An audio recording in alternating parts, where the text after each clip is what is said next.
आप नाश्ता कर लो, आप घर चले। जिस दिन जननायक आम कार्यकर्ताओं से आज यहाँ जितने बैठे अपन हार गए, दुख होता हमें, गली से निकलते हैं आम आदमी से हमें मुलाकात करनी पड़ती है, वो ताने मारते जब दिल को ठेस पहुंचती है। मंडल अध्यक्ष से लेके वार्ड अध्यक्ष से लेके जमीन जुड़े कार्यकर्ता लिखित में आप कारण मांगो कि आप क्यों पिछड़े, क्या कारण है। जो तो विधानसभा से कारण है वो कारण बता दो। हमेशा पर्ची आती है, हर भाग की आती है, किसी पर्ची के ऊपर पार्टी का सिंबल नहीं। मनीषा जी के पार्टी पर पार्टी का सिंबल था। मैंने जिस दिन पर्ची लिया मैंने उसी दिन बोला मेरी पार्टी का सिंबल है, प्रॉब्लम आएगी। कहने नहीं आप आराम से, हम लोगों को घर घर जाके पर्ची वितरण की, बुजुर्ग लोग लाइन में लगे, जैसे अंदर गए वो पर्ची देने के लिए कि भैया इसके पार्टी के सिंबल इसको फाड़ के लेके आओ। बाहर गए, किसी की पर्ची तिरछी पड़ गई, किसी को वापस फाड़ के वापस लाइन में लगा, लोग आपत्ति दर्ज करने लगे, भैया आप लाइन में पीछे चल रहे हो। पर्ची की वजह से कई लोगों के वोट कटे। आप इस चीज में मंथन करना। पर्ची पेपर कभी भी पार्टी का सिंबल नहीं आता है। सिंबल इलेक्शन के बाद तक बूथ पर किसी प्रकार का कोई सिंबल काम नहीं। सिंबल की वजह से 2-2.5 वोट हम लोग पीछे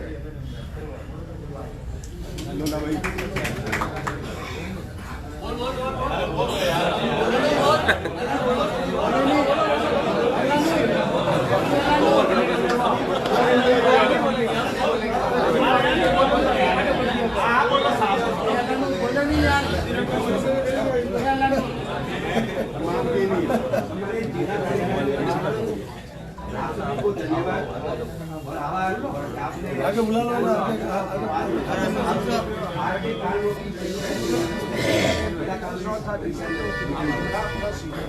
सबसे बड़ी बात यह है, देश को आजाद हुए 75 वर्ष हो गए। आप और हम सब कहते हैं कि वोटर साइलेंट है, वोटर पहले भी साइलेंट था, आज भी साइलेंट है, आगे भी साइलेंट रहेगा। वोटर अपनी स्टेट की था, किसी को नहीं दे सकता। दूसरी बात, हमारा एक सोच है, मैंने अब तक जो ऑब्जर्व कर पाया हूँ, हमारी जोधपुर जिले की स्थिति है कि 10 विधानसभा थी, 10 विधानसभा में 10 के 10 एक्सेप्ट मुख्यमंत्री जी को छोड़ करके कोई विधायक जीत कर वापस नहीं। ये सोचने की आवश्यकता है क्यों नहीं आए। और एक टिकट जो बचा वो भोपाल में क्या जीत हुई, क्योंकि वो कैंडिडेट बदला गया, इस वजह से वो आई। वहां जो सिटिंग एमएलए थे, आरएसपी थे, वो भी हारे। आज जो दिल्ली में मंथन हुआ उसमें भी ये या कि टिकट अगर परिवर्तित हो जाते, जिन एमएलए की एंटी इनकम्बेंसी थी, अगर उनको बदले जाते तो शायद परिणाम कुछ अलग आते। परंतु माननीय मुख्यमंत्री जी और सचिन पायलट साहब के पास जो पिछले 2-3 सालों से झगड़ा जो जग जाहिर था राजस्थान के अंदर, ये किसी से छुपा हुआ नहीं है। कोई अगर ये बात कहता है किसी से छुपा हुआ नहीं है, फिर भी बैठ करके समझौता कराया गया। मैं जहां तक समझ पाता हूँ और जो समझा हूँ कि हमारे माननीय मुख्यमंत्री जी और पायलट साहब की दोनों की कोई ज्वाइंट मीटिंग इस राजस्थान के चुनाव में नहीं हुई, जबकि समझौता हो चुका था तो ज्वाइंट मीटिंग होनी चाहिए थी। हमें जोधपुर की बात करो, मैंने जोधपुर जिले के जोधपुर जिले की कहा कि जोधपुर जिले में 10 के 10 जो एमएलए थे हार के अंदर हमारे शहर विधानसभा में 5,849 से जीते, इस बार 13,740 से हारे। पहली बात। दूसरा सवाल इस बात का है कि व्यक्ति जब होता है ना, तो कार्यकर्ता की स्थिति यह है कि वो बड़े नेता आते हैं तो उनकी सिर्फ चापलूसी और जी करते हैं। सही बात कहने की स्थिति में कार्यकर्ता नहीं है और सही बात सुनने की स्थिति में नेता नहीं है। नेता सुनना नहीं चाहते। और नेता में आपको दूसरी बात बता, सीपीएम का कैडर कलकत्ता में 34 साल उन्होंने शासन किया, पर वहां का मुख्यमंत्री एक बूथ और कार्यालय में जाते थे, बुद्धदेव भट्टाचार्य बोलो, ज्योति बसु, तब जाकर के शासन रहा। आज भी स्थिति यही है कि राजस्थान में 5 साल में बदलती है सरकार और हमें ये उम्मीद थी कि हमारा इसका रिवाज बदलेगा और हम वापस पुनः सत्ता में आएंगे। नो डाउट सरकार की स्थिति और योजनाएं अच्छी थी, इम्प्लीमेंटेशन ठीक था, परंतु मैं 2 दिन पहले जो नेगेटिविटी उन्होंने पूरे अखबार में माध्यम से फैलाई, क्या कांग्रेस पार्टी उसका उनके कार्यकाल का नेगेटिविटी का खंडन वापस काउंटर रिप्लाई नहीं दे पाई और देना चाहिए था, तो भेजा ही, परंतु उन्होंने इग्नोर की। दूसरी सबसे बड़ी बात कि जो हमारे ओएसडी थे वो आज ओएसडी चुनाव के बाद में यादव साहब के प्रति क्या कह रहे हैं कि मैंने 7-8 महीने पहले रिपोर्ट दे दी और हम नहीं जीत पा रहे हैं, तो मतलब जो पद पे रहता है, जिस समय सत्ता में रहते हैं, सब पर चापलूसी और जैसे ही पद से उतरे और सही और हकीकत बात कहना शुरू कर देते हैं, ये ठीक नहीं है। आप कहो अच्छे तरीके से, नेताओं को भी कार्यकर्ताओं की बात सुननी चाहिए और कार्यकर्ताओं को भी अपनी बात शालीनता से नेताओं को कहनी चाहिए। इतने कहकर मैंने अपनी बात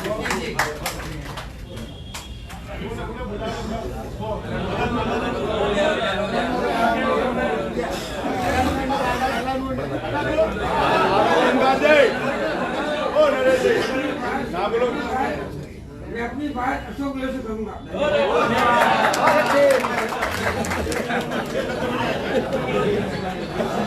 रॉकी पुनीत के पास चला जा, पुनीत के पास चला जा। आप परमिशन बोलो और मैं अपनी बात सम्मानित मंच और मेरे जाबाज कार्यकर्ता साथियों, आपने राजस्थान में कांग्रेस का परचम वीडियो से लगाया हुआ है। आपकी बदौलत राजस्थान में सबसे ज्यादा समय तक कांग्रेस पावर में रही है। तो आपकी पावर है वो बिल्कुल कम न तो हुई न होगी। मेरा इतना सा कहना है, हमको संयम बरतना चाहिए, लेकिन एक निवेदन है कि या तो हमको ये परिपाटी बंद कर देनी चाहिए। एक लाइन का प्रस्ताव हम अशोक गहलोत साहब पे छोड़ते हैं या हमारे लीडर पर छोड़ते हैं, वो जो कहेंगे हमको स्वीकार्य है। अगर ये हमने सबने कमिटमेंट कर लिया तो फिर साथियों ये दूसरी बात करना, हमिया निकालना, उसको कैसे टिकट दे दिया, उसको कैसे टिकट दे दिया और उसकी बैक बाइटिंग करना, ये हमारे पार्ट पर सबसे बुरी चीज है। नहीं कांग्रेस को नेतृत्व में कोई कमी नहीं थी, नेतृत्व में कोई कमी नहीं थी। जिला कार्यकारिणी ने बहुत अच्छा काम किया, अच्छी कार्यकारिणी बनी, लोगों को फ्री एंड दिया और लोगों ने काम किया। अगर नहीं करते तो आज इस स्थिति में हम लाभ में नहीं होते। हम राजस्थान में हमारा वोट परसेंटेज बढ़ा है, वोट परसेंटेज कम नहीं हुआ है। लेकिन साथियों हम ऐसी बात करके बैक बाइटिंग करके और कमियां निकाल के हम हमारे संगठन को कमजोर कर रहे हैं और उसका डायरेक्ट नुकसान हमारे संगठन को होता है और इसी कारण से हमारी पराजय होती है। साथियों मैं आपसे कहना चाहता हूं, हमें कोई कमी नहीं है और जब ये हाथ का ठीकरा कार्यकर्ता में इसलिए फूटता है, कार्यकर्ता एक नहीं है, कार्यकर्ता की मानसिकता एक नहीं है। हर कार्यकर्ता अलग अलग बात करता है। या तो आप ये कहना आपने ड्रग्स होना चाहिए, इसको अगर टिकट दे दिया इसका बहिष्कार है, हम इसके लिए काम नहीं करेंगे। क्या आप में से किसी ने ये कहा? आपने किसी ने भी नहीं कहा।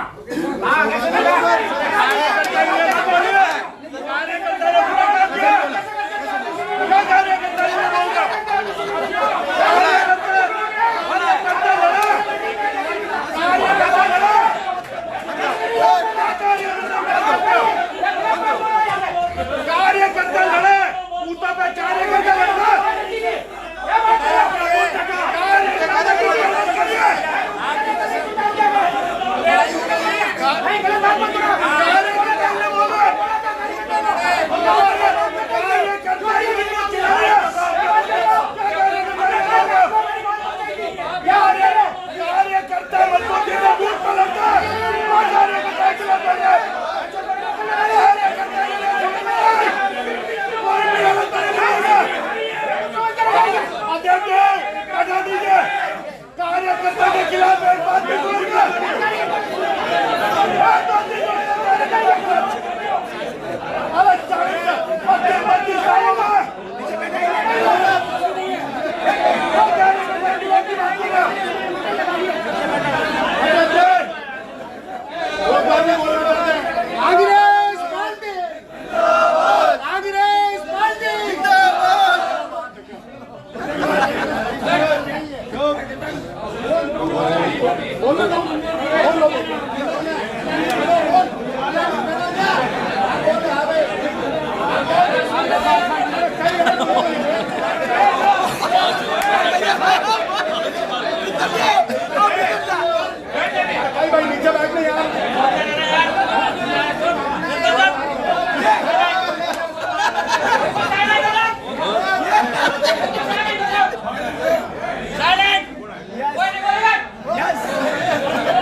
कांग्रेस के अध्यक्ष भाई योगेश अब आगे संबोधित करें और आप थोड़ा अनुशासन का ध्यान रखें, शांति बनाए रखें।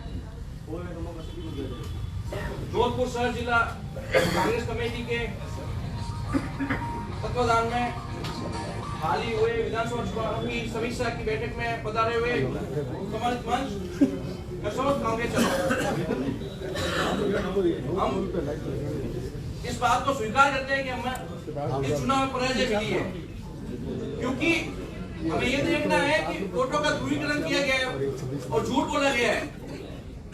देश के प्रधानमंत्री, गृह मंत्री, तमाम प्रदेशों के मुख्यमंत्री एवं कैबिनेट राजस्थान में डेरा के डाले हुए थी और ऐसी सिचुएशन में भी हमारे गहलोत साहब ने डटकर मुकाबला किया, तो हमें गहलोत साहब के साथ इस दुख में भी कंधे से कंधा मिलाकर चलना होगा।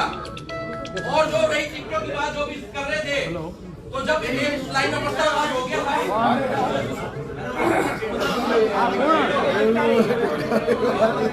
बोलो ये चीज हमें ध्यान रखनी है। अरे हम सिर्फ कांग्रेस पार्टी में हुए हैं, बीजेपी की पार्टी की सरकार जब आई तो गली के अंदर एक बल्ब भी चेंज नहीं करवा पाए कार्यकर्ता, उनके काम भी कांग्रेस पार्टी में हुए हैं। गहलोत साहब की जो नीतियां थी उसमें कोई कांग्रेस पार्टी के लिए नीतियां नहीं थी, वो पूरे समूचे प्रदेश के लिए थी। आज भी बीजेपी के लोग भी कहते हैं कि ऐसा मुख्यमंत्री कभी राजस्थान को नहीं मिला, हिंदुस्तान को नहीं मिला, ना आगे मिल सकता है। आज गहलोत साहब के कारण ही बीजेपी 10 दिन से अपना मुख्यमंत्री घोषित नहीं कर पा रही है, क्योंकि उनको मालूम है कि गहलोत साहब की नीतियों के लिए राजस्थान में उनको वोट मिला है। कहीं ना कहीं कमियां रह गई, कहीं निर्दलीय वोट शेयर तो हमारा ज्यादा था अगर देखा जाए तो, और 25 सीटों के ऊपर लगभग 2-2,500 के वोटों से हमारे हैं, तो लोकसभा में हम अच्छा प्रदर्शन कर सकते हैं। कांग्रेस हमेशा कार्यकर्ताओं की पार्टी रही है और कार्यकर्ताओं को हमेशा कांग्रेस के साथ जुड़ना होगा, क्योंकि कभी भी आप बीजेपी का सपोर्ट करके या कोई भी सरकार आके अपना भला नहीं कर सकती है। राजस्थान का भला सिर्फ कांग्रेस सरकार में और गहलोत साहब के हाथ में है। हमें गहलोत साहब का हाथ कैसे मजबूत करता है, धन्यवाद। सभी को सादर प्रणाम। कल्पेश सिंह भी इस कार्यालय में आते हुए 34 साल हो गए। मैं जोधपुर शहर जिला कांग्रेस कमेटी के तमाम पदाधिकारीगण और कांग्रेस कार्यकर्तागण का हार्दिक आभार और हार्दिक अभिनंदन करता हूं। एक बूथ और 10 यूथ की बात करने वाले हम लोग आज किस जगह पे खड़े हैं उस पर विचार मंथन होना चाहिए। सेवा दल, NSUI, यूथ कांग्रेस, सबके अगर 10-10 कार्यकर्ता हो तो एक बूथ पर कितने कार्यकर्ता होने चाहिए। मैं अपनी वार्ड की बात करता हूं, जिस वार्ड में पहले वो 21 होता था, 44 होता था, आज 50 है, 53 है। जितने भी 5-6 भागों को हम लोग देखते हैं। मैं अध्यक्ष जी आपको ये बताना चाहता हूं, अध्यक्ष जी आप तो हमारे साथ NSUI में आप हमारे अध्यक्ष रहे, भाई सलीम जी यूथ कांग्रेस में, भाई सुरेश जी आज इस मीटिंग में नहीं है, 10 साल उनके साथ यूथ कांग्रेस में महासचिव पद पर कार्य किया। राजू जी यहाँ विराजमान है।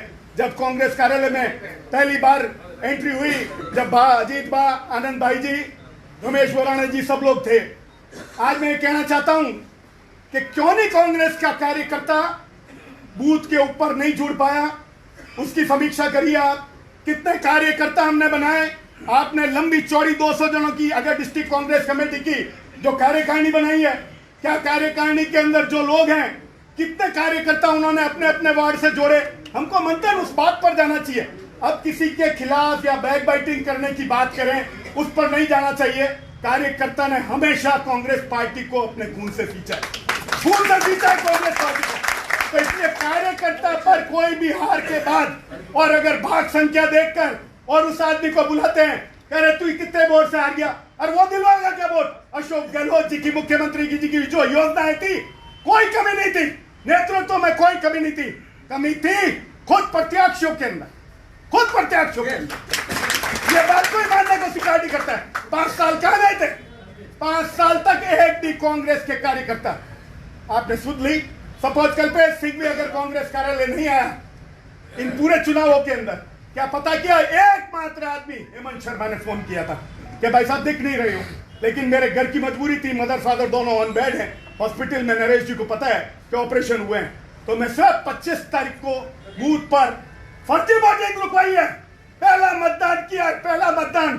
और वह लोग जो पोलिंग एजेंट बैठे थे उनकी आईडी तक नहीं थी, मैंने फेसबुक लाइव चलाया। तो ये कार्यकर्ता के ऊपर जो भी बोलना है, बूंद का ठीकरा और हार का ठीकरा कार्यकर्ता कभी सहन नहीं करेगा। हम कार्यकर्ता को मजबूती से कैसे बढ़ा सकते हैं, एनएसयूआई को वापस कैसे मजबूत करें, यूथ कांग्रेस को कैसे मजबूत करें। इलेक्टेड होके यूथ कांग्रेस के आजकल लोग आते हैं, क्या यूथ कांग्रेस इलेक्टेड होके आएगी और वो चलाएगी? अरे हम लोगों के पास पद हुआ करते थे तो डर रहता था कैसा दिए जाएंगे, तो हम काम करते थे। मान सिंह देवड़ा साहब के सिपाही हैं हम लोग। मान सिंह जी देवड़ा साहब ने हमको काम करना सिखाया।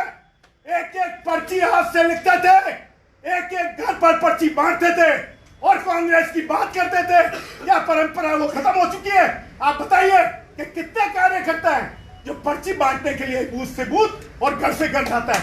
जब तक ये परंपरा वापस शुरू नहीं होगी, कांग्रेस का कार्यकर्ता मजबूत नहीं होगा। आने वाले 50 साल तक भी मजबूत नहीं होगा। हमको पुरानी परंपरा पे काम करना पड़ेगा। जय हिंद, जय भारत।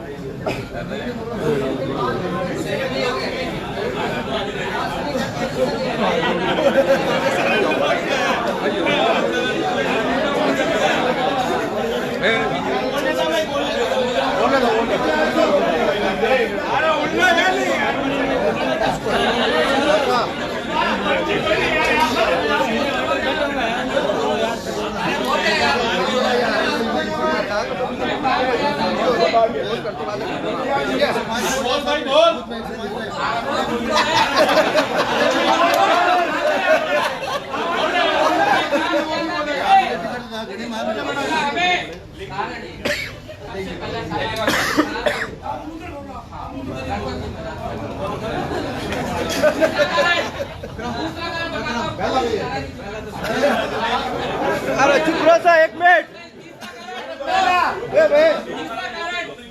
हमारे जोधपुर के जालोर के छोटा सा बंद हुआ। अरे जाऊंगा यार, अरे बैठ जाओ।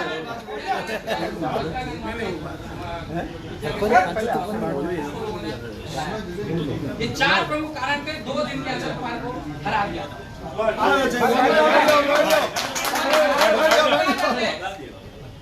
और ये सच्चाई है, हमें स्वीकार करना होगा और आगे चुनाव के लिए जनता से हमें पूरा विश्वास दिलाना होगा कि कांग्रेस हमेशा उनके साथ है और साथ रहेगी। हमें अपने बूथ लेवल को और मजबूत करना होगा। सोशल मीडिया के अंदर हमारा बहुत कमजोर पक्ष है, उसको और ज्यादा करना होगा। हम बाहर चिल्लाते लेकिन अंदर ही अंदर हमें काट रहे हैं। इससे वो भी जिम्मेदारी दी जाए, वो अपनी भूमिका से निभाए, अपनी महत्वकांक्षा को छोड़े ताकि परिणाम हमारे पक्ष में आए।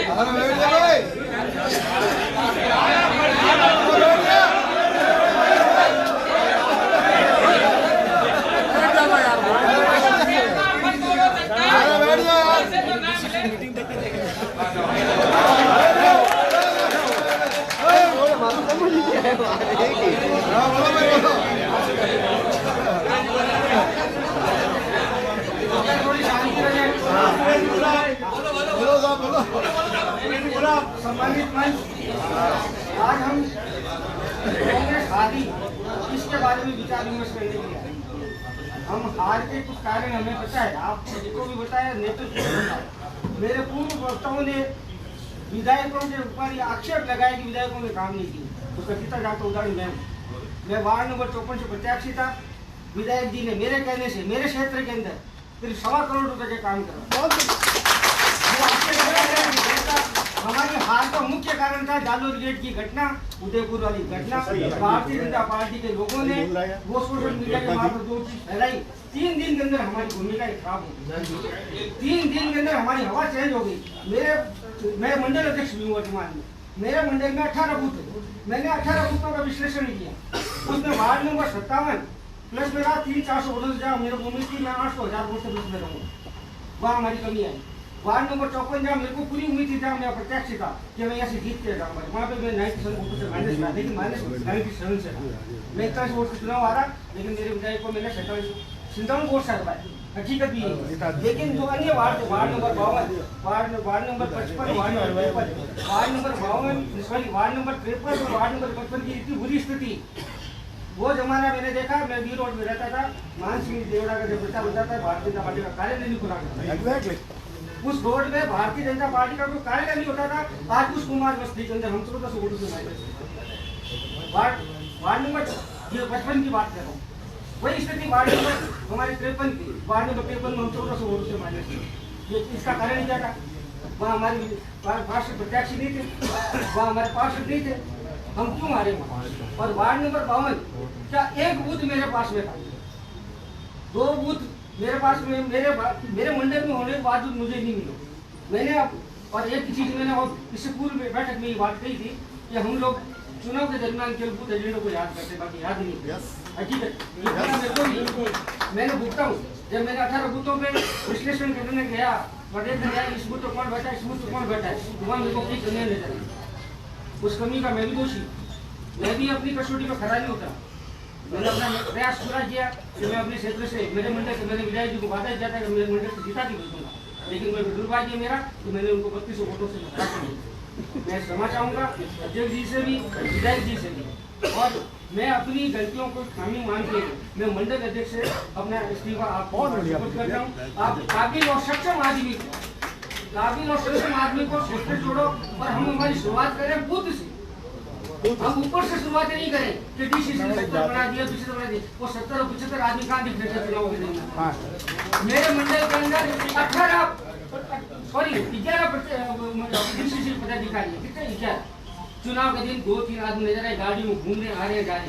भैया ये गाड़ी में घूमने से वोट नहीं मिलते।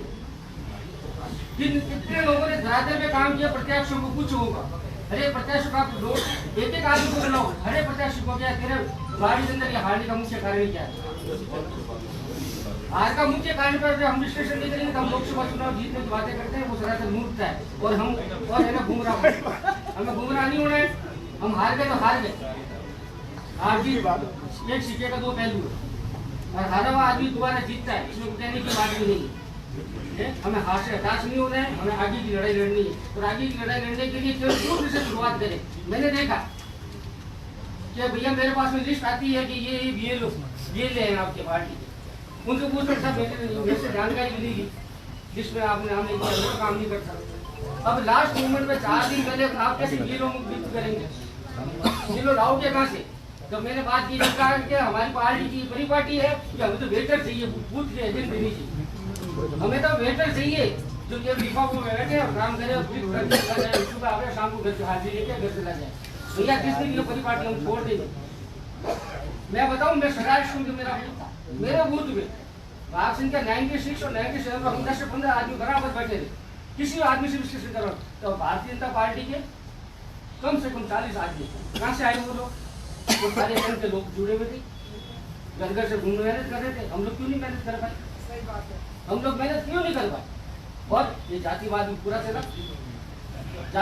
पूरा जातिवाद चला। कोई खुशी हो कोई दुखी में, मैं व्यक्त कह रहा हूँ कि हमने एक बड़े सजग प्रत्याशी को हरा के हमने विधानसभा को 200 साल पीछे पीछे। ये विधायक ने खूब काम किया, जो हर वार्ड में काम किया, उसके बाद उस विधायक को बदनाम किया जा रहा है। उसमें विधायक की गलती नहीं है, गलती है जालूर गेट पक्ष। उस दिन में अगर हमने सही पैरवी की होती और कन्हैयालाल वाले मामले में हमने सही पैरवी की होती, वापस उसका खंडन किया होता कि नहीं हमने काम किया है, हमने 50 लाख नहीं दिए, 5 लाख दिए, ये अगर हम बात कहते। जालूर गेट में जो कुछ जाति विशेष के लोग गिरफ्तार हुए और 6-6 महीने 4-4 महीने जब उनकी जमानत नहीं हुई, उसका उन्होंने खूब पेश किया। मेरी काफी लोगों से मेरी बात थी, मैं ओबीसी वर्ग से आता हूँ, मैंने ओबीसी वर्ग में खूब गया, ओबीसी वर्ग में गया, ओबीसी का जिला अध्यक्ष भी गायब था।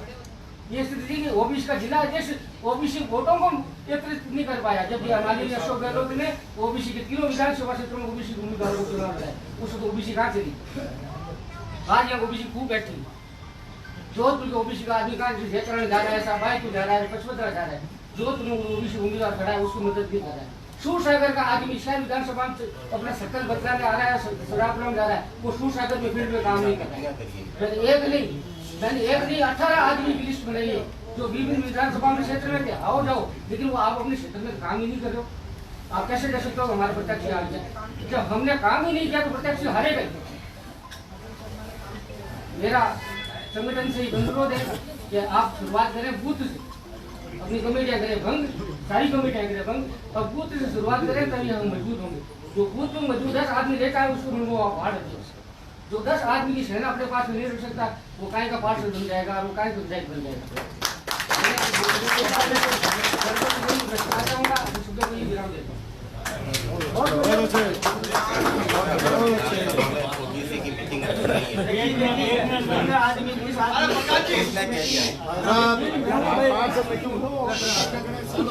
सही बात है। चुनाव हाजिर होती रहती है और चुनाव की हार इसी पे करने की बात है। अभी बात चली, पहले चुनाव होते थे पार्टीवाद, ये कांग्रेस है, ये जनसंघ है, वो होते थे। फिर होने शुरू हो गए जातिवाद, और आज ये पोजीशन हो गई है कि देश में चुनाव हो रहे हैं, स्वर्ण ओबीसी, फिर साथ कैसे रहेंगे जब अपन उनका विघटन कर रहे हैं? क्या तीनों सीटों में ओबीसी को टिकट दे दिया? दूसरे जातों की आप क्यों विश्वास करते हो? जो दूसरे में आते हैं, स्वर्ण में आते हैं, एसटी में आते हैं, एसटी में आते हैं। इसलिए 36 कौम का इलेक्शन है, 36 कौम मिलकर इलेक्शन जीता दिए। नहीं, मेरे वार्ड की बात, मेरे वार्ड में पिछले टाइम मनीषा जी को जो वोट मिले थे उससे 5-50 वोट ज्यादा मिले हैं, कम नहीं मिले हैं।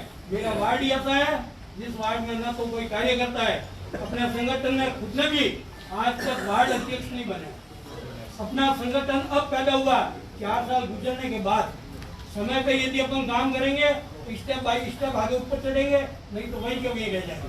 मेरा सबसे यही अनुरोध है, संगठन खुद ने बनाए, संगठन का जो भी है ढांचा शुरुआत से तैयार करें ताकि अपन 5 साल उपयोग कर सकते हैं। न तो अपने नेताओं ने किया, आज नेताओं ने किया होता तो इतनी उन्होंने सीटें दी, कहीं पे बिठा देते तो वो 5-50 वोट लाते ना, 5 लाख वोट हो जाते। अपन हमेशा पीछे से जाते हैं, पीछे से जाने वाला हमेशा पीछे ही रहता है। आपसे अनुरोध है, संगठन का ऐसा काम करें कि बूथ लेवल से लेके ऊपर तक, ताकि संगठन मजबूत होगा तो अपना आप मजबूत होगा। और उसी वार्ड के लोगों को मैं शुरुआत से कहता आ रहा हूँ, मेरे वार्ड में कोई कांग्रेस कार्यकर्ता नहीं, और मेरे वार्ड की बात नहीं करें, अपन पूरे वार्डों की और पूरे भाग की बात करें। अपने पास 20 साल से 25 साल तक के कितने कार्यकर्ता है? 2% नहीं है।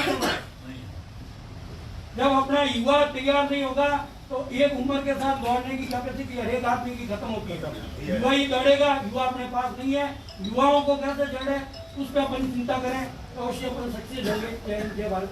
बहुत बढ़िया। मैं सम्मानित मंच और हमारे दोनों जिलाध्यक्ष महोदय से निवेदन करना चाहूँगा कि हम इस कार्यालय के अंदर बैठकर पिछले कई सालों से इस बात की शपथ लेते हैं कि माननीय मुख्यमंत्री जी जिसे भी टिकट देंगे हम उसके साथ में हो लेंगे। ऐसा इन चुनावों के अंदर देखने को मिला कि मुख्यमंत्री जी ने जिसे टिकट दिया उस टिकट के पीछे हमारे संगठन के कोई भी कार्यकर्ता साथ में नहीं रहे, और हमारा कार्यकर्ता जो टिकट लेके आया है वो कार्यकर्ता अकेला दौड़ता रहा अपने युवा साथियों की टीम के साथ में, और संगठन का कोई भी पदाधिकारी या हमारा सोशल मीडिया ने कभी खबर तक नहीं चलाई कि भाई ये आदमी यहाँ नॉमिनेशन करने जा रहा है या ये यहाँ प्रचार करने जा रहा है। तो मैं संगठन से निवेदन करना चाहूँगा कि ये जो परिपाटी हमने चलाई है कि जी एक लाइन का जो हम प्रस्ताव लेते हैं उस प्रस्ताव को यही खत्म कर दिया जाए, और हमको ऐसा ही करना है कि भाई इस आदमी को टिकट दिया तो हम सपोर्ट करेंगे और इस आदमी को टिकट दिया तो हम सपोर्ट नहीं करेंगे। तो इस प्रकार की जो परिपाटी है उसको बंद किया जाए।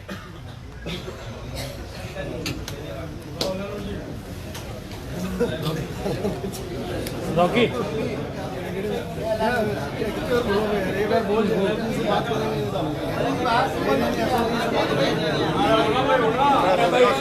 शांति रखो भाई, शांति रखो। हमारे कांग्रेस परिवार की पुरानी अगर वैष्णव की हमारे बीच नहीं रही तो मैं भावभीनी श्रद्धांजलि अर्पित करती हूँ। आज दोनों जिलाध्यक्षों द्वारा रखी गई विधानसभा में समीक्षा बैठक में मंच दोनों जिलाध्यक्ष श्री नरेश जोशी जी, सलीम जी, महापौर नेता जी,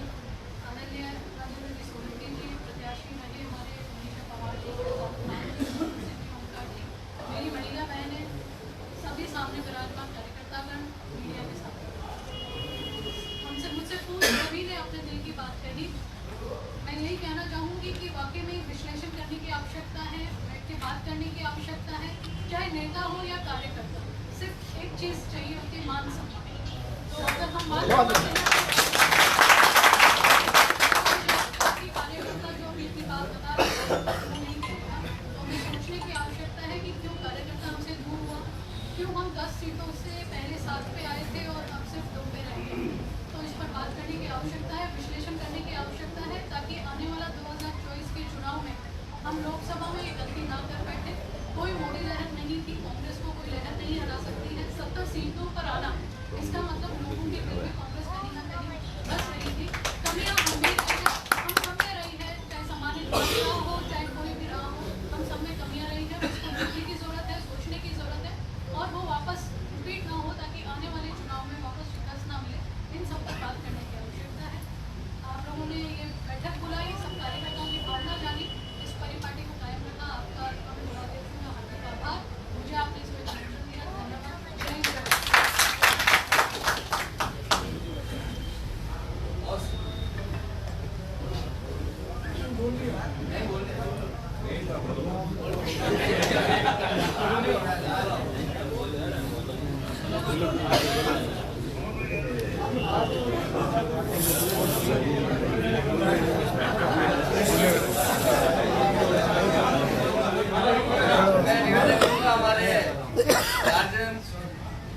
जनाब महेंद्र सिंह जी सोलंकी साहब से क्या आप बहुत बढ़िया भाई।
कार्यकर्ता मिलकर काम करते हैं, जाकर बात तो सही है, सीधे गिरा से थोड़ी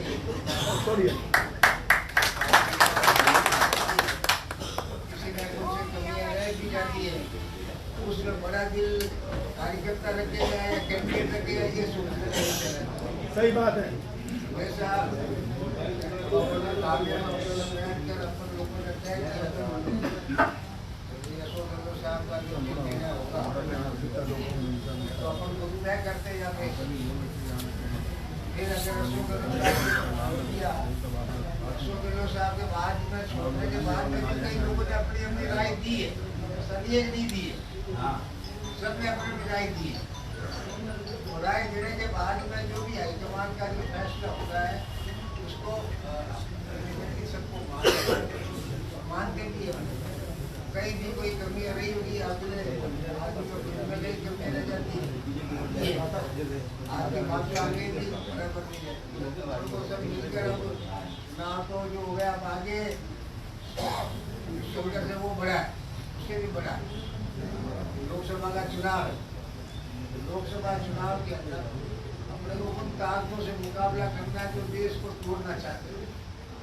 ये भाई साहब बोल रहे थे अपने उहदे को किस्ती निकाल के लाए, तूफान से किस्ती निकाल के देश के बच्चों रखना संभाल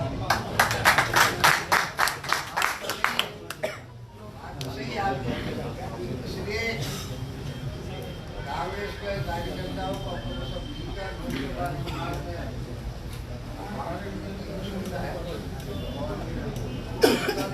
करना पड़ेगा। कांग्रेस के कार्यकर्ता कांग्रेस को कह दिया, लेकिन जो कांग्रेस की खिलाफत करते हैं उसके पैर के नीचे रहना कोई भी हो, डीआईजी की मीटिंग में मैंने क्या किया था वहाँ पर चुप रहो यार। कहने का तात्पर्य है कि आप जो भी डिसीजन होने के बाद अब टिकट किसी को दे दिया, अब उसके बाद में अपन उसमें मीट में दिखाने के लिए उसका मतलब है कि आपको पहले कांग्रेस ऑफिस में बैठे थे उस समय सही नहीं थे, आप उस समय हाथ खड़े क्यों किए? जब डिसीजन हो गया उसके बाद में भी आपने कई लोगों ने अपनी अपनी राय दी है, तो राय देने के बाद फिर एक दूसरे को कांग्रेस को कमजोर करके फिर अपन का स्टैंड रह जाएगा, सही बात का खड़े रहेंगे। ये भी अपने को सबको सोचने का विषय है, किसी के व्यक्तिगत विषय के ऊपर मैं नहीं कहना चाहता, पर अपन लोगों को अगर कांग्रेस तो क्या है, कांग्रेस क्या है, कांग्रेस अपन खुद ही है, भाई अपन सब बैठे जो कांग्रेस ही है, अपन आपस में एक दूसरे को कमजोर करने में लगेंगे तो अपने को जहाँ कहीं भी है कैंडिडेट तो आपको कितना नहीं करो 100% तो कोई किसी से राजी रह नहीं सकता, तो फिर क्या होगा, फिर क्या होगा? आखिर तो अपने को सबको मिलकर ही काम करने की जरूरत है। टिकट नहीं मिलने के पहले आप अपनी भावना जो भी है कहनी वो कौन है, वो कौन रहा है, आप अपनी बात कहते हैं और उसके बाद में जब टिकट मिल जाता है पार्टी ये ऐसा है नहीं भी कोई एक आदमी को डिसीजन करता है, सभी लोगों की भावना के अनुरूप डिसीजन होते हैं, सबको मिलकर काम करना है, कहीं जाकर 10 सीटें आई है ऐसे थोड़ी नहीं है, लेकिन पहले अभी की सीटें भी आई थी उसमें एक टाइम था यार, और उसके बाद में तो मुकाबला करते करते 2018 में सब कार्यकर्ता और मिलकर तो सरकार लेके आए थे, ऐसा थोड़ी नहीं लेके आए थे, अपन सबको मिलकर मैं मेरी बात है आपको यही कहना चाहता हूँ, कार्यकर्ताओं को सबको मिलकर काम कांग्रेस को करने का करना चाहिए, ये मेरी भावना है। धन्यवाद। बहुत बढ़िया।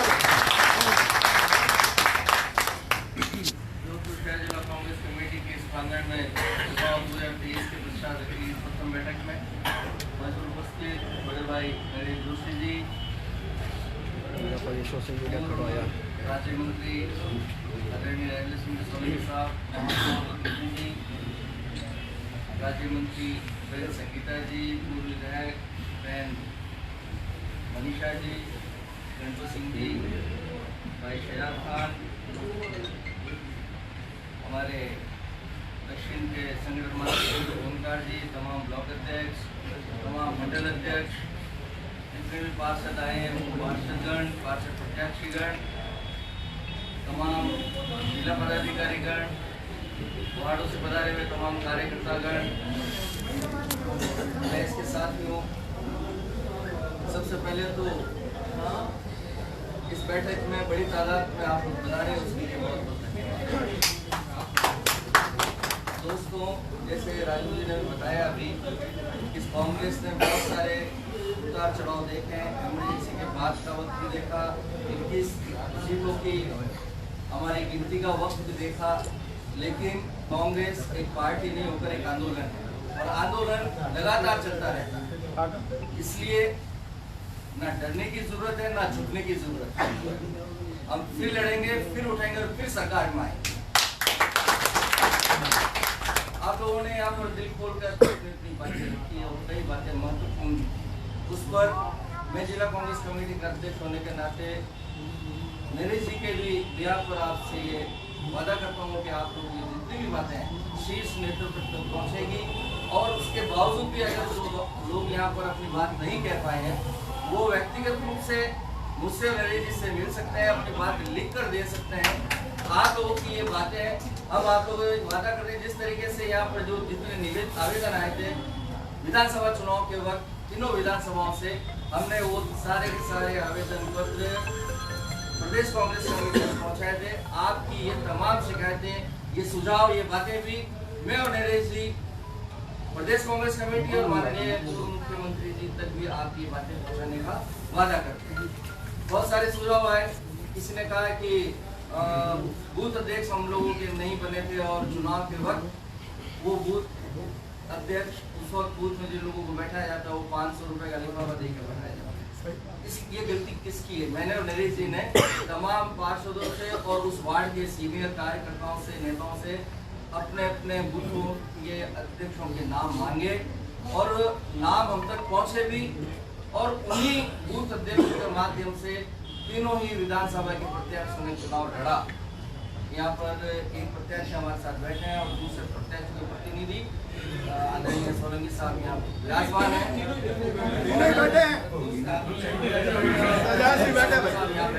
एक में मेरी बात सुन ले, आपने सबने बात करी।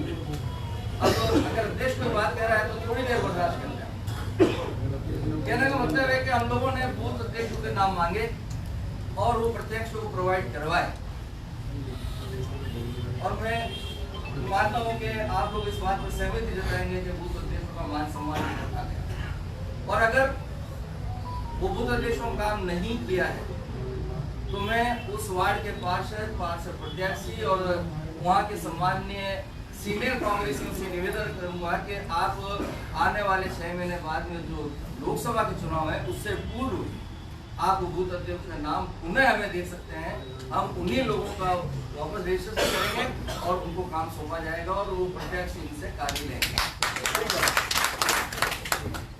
बात आई कि सरकारी अधिकारी वहां तक बात नहीं पहुंचा थे हमारी।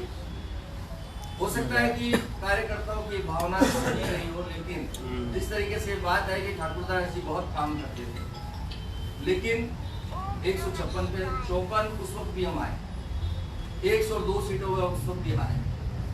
ठाकुरदास जी ने जिस वक्त काम किया उस वक्त भी 102 सीटों पर कांग्रेस पार्टी आ रही है और 156 से मात्र 54 पर हम लोग पहुंचे। इसलिए कांग्रेस पार्टी के मैं कार्यकर्ताओं से निवेदन करता हूँ सरकारी अधिकारियों का कोई भी चर्चा इस सभागार में नहीं करें, ये मेरा निवेदन है।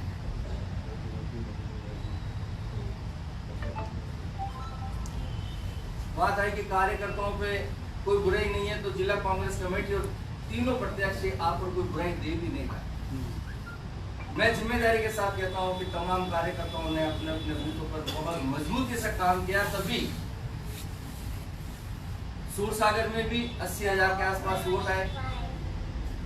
शहर में भी हम लोगों ने बहुत अच्छा वोट मार्जिन रखा और सरदारपुरा तो हम लोग जीते। इसलिए किसी भी कार्यकर्ता की कोई गलती नहीं है।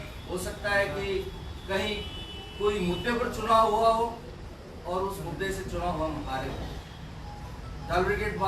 डबल पॉइंट की बात भी आई। मैं मनीषा जी, नरेश जी और कई मरतबा रजू जी हमारे साथ लगातार उस दौर में पूरे दंगाग्रस्त या जहाँ जहाँ घटना हम लोग वहाँ पर घूमे, उन लोगों से बात की और ये पहली बार हुआ कि अगर किसी की मोटरसाइकिल का मरगाट भी टूटा है तो उसका मुआवजा भी कांग्रेस पार्टी की सरकार ने किया है। वहां के रहने वाले कार्यकर्ताओं की गलती है कि हमारे कार्यों को वहां तक नहीं पहुंचा पाए।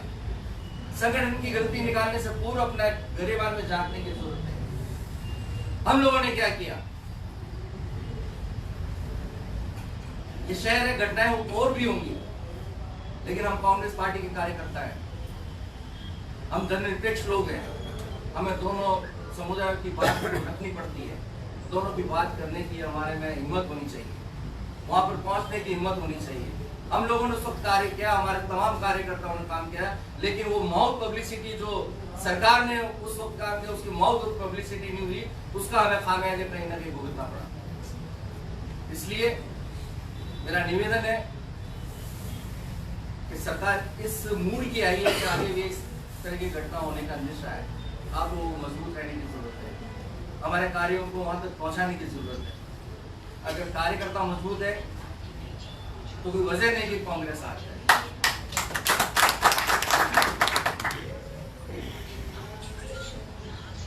अभी शर्मा जी ने इस्तीफे की बात की, आपका इस्तीफा अस्वीकार है। आप इस हार की जिम्मेदारी से भाग नहीं सकते। आपको अपने बूथ पर, अपने वार्ड में और अपने मंडल अध्यक्ष के जितने भी वार्ड आते हैं, लोकसभा में आपको मेहनत करके वहां पर वोट बढ़ाने की आप पर जिम्मेदारी है। कोई भी कार्यकर्ता का इस्तीफा स्वीकार नहीं है। कांग्रेस पार्टी इस्तीफे लेने के लिए नहीं बैठी है, अपने कार्यकर्ता के साथ खड़े होने के लिए खड़ी है। कांग्रेस पार्टी का तमाम नेता और हम दोनों अध्यक्ष प्रत्येक कार्यकर्ता के साथ खड़े हैं और जब भी जहां भी जरूरत रहेगी, आप जब भी पुकारेंगे हम लोग वहां पर हाजिर होंगे। प्रकाश जी, आप अपने वार्ड के मजबूत कार्यकर्ता उसकी लिस्ट पहुंचाएं। जिम्मेदारी से ऐसे हाथ करके भाग नहीं सकते। नहीं, आपको यहाँ पर खड़े होकर कहना भी नहीं चाहिए वहाँ पर कार्यकर्ता नहीं है। आप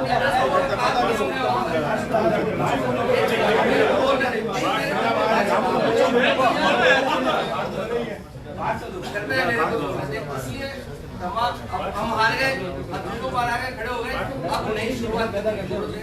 इसलिए निराश होने की कोई आवश्यकता नहीं है। ऐसे बहुत कई मरतबा कांग्रेस ने देखे हैं और आप जो इस सभागार में लोग कहते हैं ना कि 35 साल के और 40 साल के लोग बैठे, आप अपनी उम्र पे ना जाएं, आप अनुभवी लोग हैं, आप जब चाहे कार्यकर्ता पैदा कर सकते हैं। इसलिए अपने विश्वास को जगाएं। जिस तरीके से हनुमान जी को अपनी शक्ति याद दिलाई गई थी, मैं आपको आपकी शक्ति याद दिला रहा हूं। इस कांग्रेस को पुनः ऊर्जावान बनाने में हम लोगों की मदद करें। आज बड़े दुख के साथ सूचित करना पड़ता है कि हमारे सदापुरा विधानसभा के एक बहुत कर्मठ कार्यकर्ता अनिल वैश्य की आज अचानक मृत्यु हो गई। मैं आप लोगों से निवेदन करता हूं कि धन्यवाद के बाद आप सभी लोग 1 मिनट का मौन रखकर उनकी आत्मा की शांति के लिए प्रार्थना करें, दुआ करें। आप लोग पधारे उसके लिए एक बार पुनः बहुत बहुत धन्यवाद है। आप सभी बैठे बैठे अभी ओमकार जी आपको मौन के लिए कहेंगे, आप थोड़ी देर के लिए बैठे और आत्मा की शांति के लिए दुआ करें। 1 मिनट के लिए हम सभी लोग मौन रखेंगे, इसकी आत्मा को शांति मिले।